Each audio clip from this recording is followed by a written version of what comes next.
Hello नमस्कार, मी Suvarna सुवर्णाच home किचनमध्ये तुमचं परत एकदा अगदी मनापासून स्वागत. सगळ्या सबस्क्रायबरचे धन्यवाद, सगळ्या व्ह्यूअर्सचे मनापासून आभार.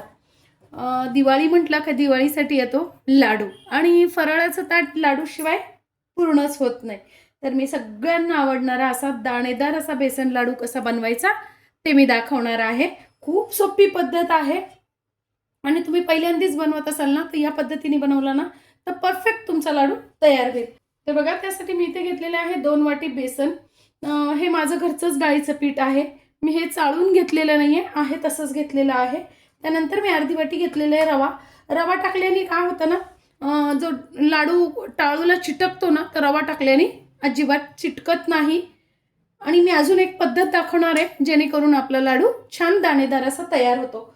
आणि आपण 2 वाट्या आणि ही अर्धी वाटी असं 2.5 वाटी झालेलं आहे. तर आपल्याला 1.25 वाटी साखर घ्यायची आहे. ती मी घरीच पिठी साखर अशी थोडीशी जाडसर अशी बारीक करून घेतलेली आहे बघा या पद्धतीने. आणि आपल्याला 1 चमचा लागणार आहे वेलचीची पूड. आणि तूप घेतलेले आहे मी, 1 वाटी तूप घेतलेलं आहे. पण तूप मी कढईत टाकलेलं आहे, ते वितळून घेतलेलं आहे बेसन भाजण्यासाठी. बघा, मी 1 वाटी तूप घेतलेलं आहे, ते फक्त वितळून घेतलं. कढईत गरम केलेलं होतं, परत वाटीत काढायचं. तर मी डायरेक्ट असंच तुम्हाला दाखवतेय की तूप 1 वाटी आपण वितळून घेतलेलं आहे. आता काय करायचं आहे, सुरुवातीला आपल्याला त्यात जे बेसन घेतले ना आपण 2 वाटी ते छान भाजून घ्यायचंय. तुपाचं प्रमाण तुम्हाला कमी अधिक लागू शकतं, कोणाकोणाला पाऊण वाटी पण लागू शकतं. बेसनाच्या पिठ्यावर डिपेंड आहे. नाही तर मग 1.25 वाटी पण लागू शकतं. पण सुरुवातीला असं घट्ट वाटतं आपल्याला, पण जसं जसं आपण भाजत चालतो ना ते आपोआप पातळ होतं. गॅस मीडियमच ठेवायचा आहे आपल्याला. आता बघा, मी सुरुवातीला 1 वाटी तूप घेतलेलं आहे, पण मला तूप थोडंसं 4-5 मिनिटं झालेले आहे. छान असं भाजत चाललेलं आहे आता बेसन आपलं. पण मला तूप थोडंसं कमी वाटतंय, म्हणून 3 ते 4 टेबलस्पून मी परत तूप घालून घेतेय बघा.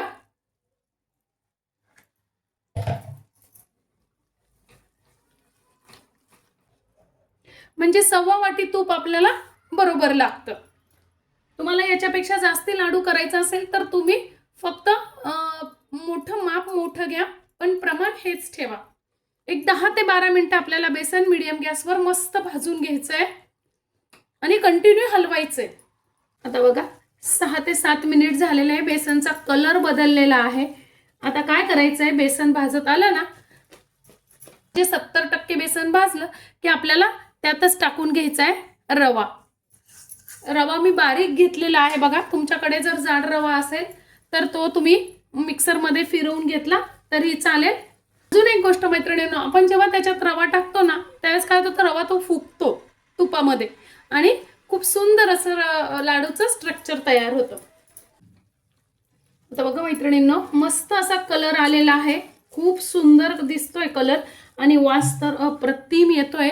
खूप सुंदर असा ब्राऊन असा पेढ्यासारखा स्किन सारखा कलर आपला छान तयार होतो. हाच कलर आपल्याला हवा आहे.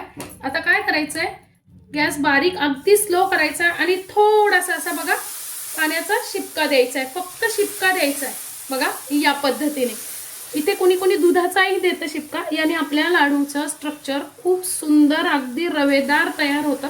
तुम्ही इथे दुधाचाही शिपका देऊ शकता, पण त्याने काय होतं ना, तुमचा लाडू लवकर खराब होऊ शकतो. 2 मिनिटं आपल्याला हे छान परत भाजून घ्यायचंय.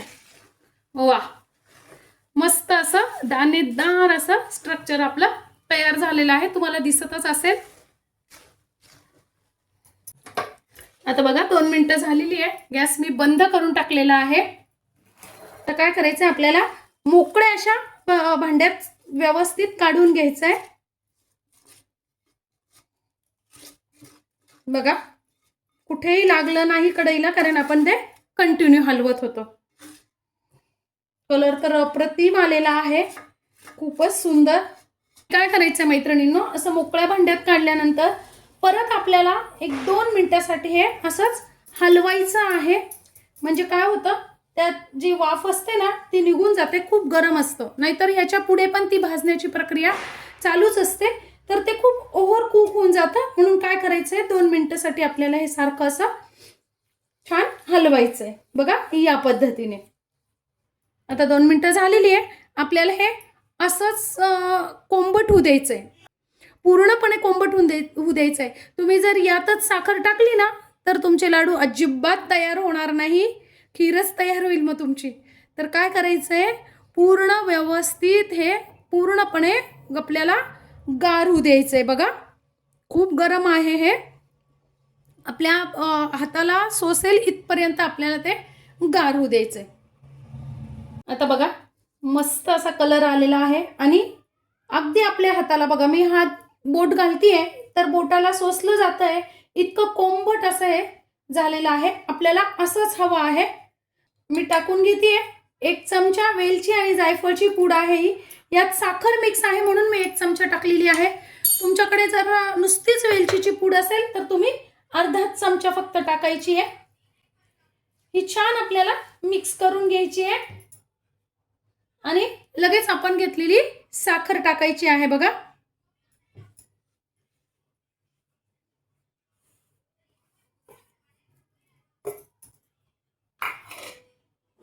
आणि आता हे छान मिक्स करून घ्यायचंय.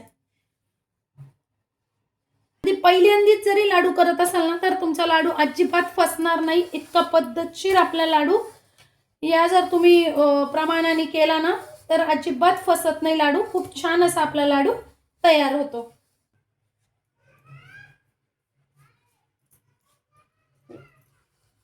आता बघा तुम्ही, आपण हे असं हातानेच मिक्स करू शकतो. इथे जर तुम्हाला ड्रायफ्रुट्स घालायचे असेल तरी तुम्ही घालू शकता, केशर घालायचं असेल तर घालू शकता, बदामाचे कापही आवडत असेल तर तेही घालू शकतात. आमच्याकडे नाही आवडत काहीच, म्हणून मी अगदी प्लेन तसेच करणार आहे. इतक्या वेळ हे पीठ इतकं पातळ होतं, आता हेच पीठ अगदी घट्ट छान असं तयार झालेलं आहे. आता तुम्हाला जर इथे वाटत असेल की थोडंसं पीठ सैल वाटतंय तर काहीच नाही, फक्त 5 मिनिटं हे पीठ असंच ठेवायचंय आणि मग नंतर लाडू वळायचे.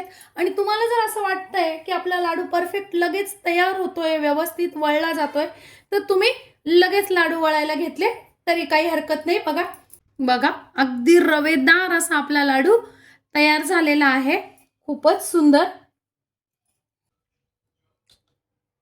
बघा मैत्रिणींनो, फक्त 2 वाट्यांमध्ये आपले इतके सुंदर मऊसूत असे रवा बेसन लाडू तयार आहे. रवा पण अगदी आपण थोडाच घातलेला आहे. खूप सुंदर असे लाडू तयार झालेले आहे. जवळजवळ 27 ते 28 लाडू माझे तयार झालेले आहेत, ते पण फक्त 2 वाटी बेसनापासून. आणि आपण घरातल्याच साहित्यात केलेले आहे. अजिबात खूप जास्ती तामजाम नाही, काही नाही, काहीच नाही. इतका मऊसूत असा आपला लाडू तयार झालेला आहे. म्हणजे जवळजवळ हा 1.5 किलो लाडू आपला तयार झालेला आहे. बघा मी एक फोडून पण दाखवते. वा, अगदी मऊसूत असा आणि अजिबात टाळूला न चिटकणारा असा आपला हा लाडू तयार झालेला आहे. रेसिपी पण तुम्ही बघितली किती सोपी आहे ते. माझी आजची रेसिपी तुम्हाला कशी वाटली कमेंट्समध्ये नक्की सांगा. चॅनलवर नवीन असाल तर चॅनलला सबस्क्राईब, लाईक आणि शेअर करा. धन्यवाद.